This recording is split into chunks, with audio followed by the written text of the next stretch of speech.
we lived in Channing. My daddy had a blacksmith and welding shop there. And but the first thing that I remember was seeing this real dark cloud of, I mean, it was just dust.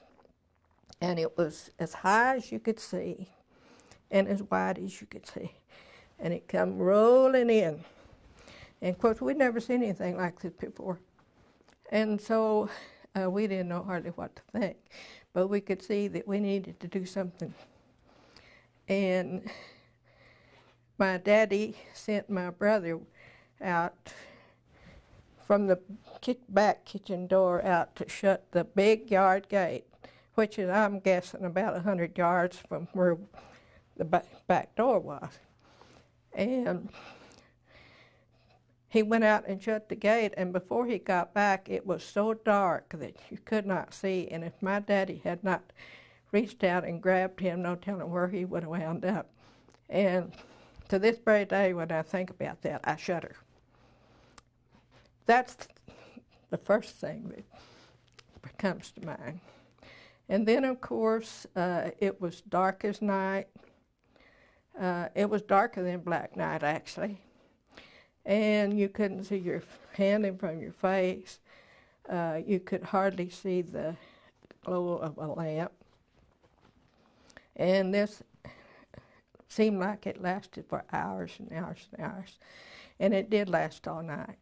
I'm pretty sure. I'm just 11 years old. And that nearly every day. And we would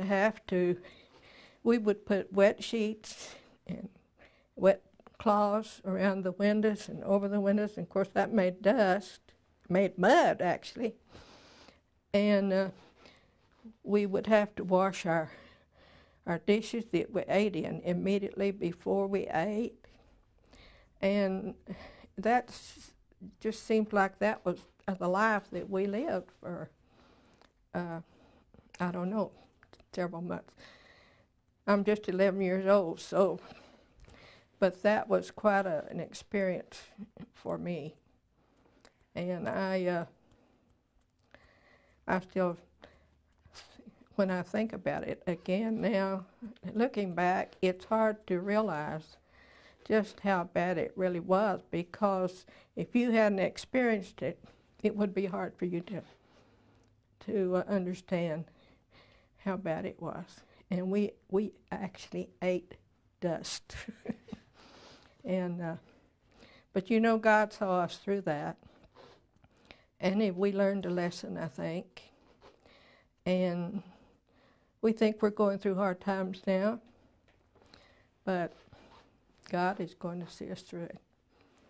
God is in control. We have to trust Him and be obedient.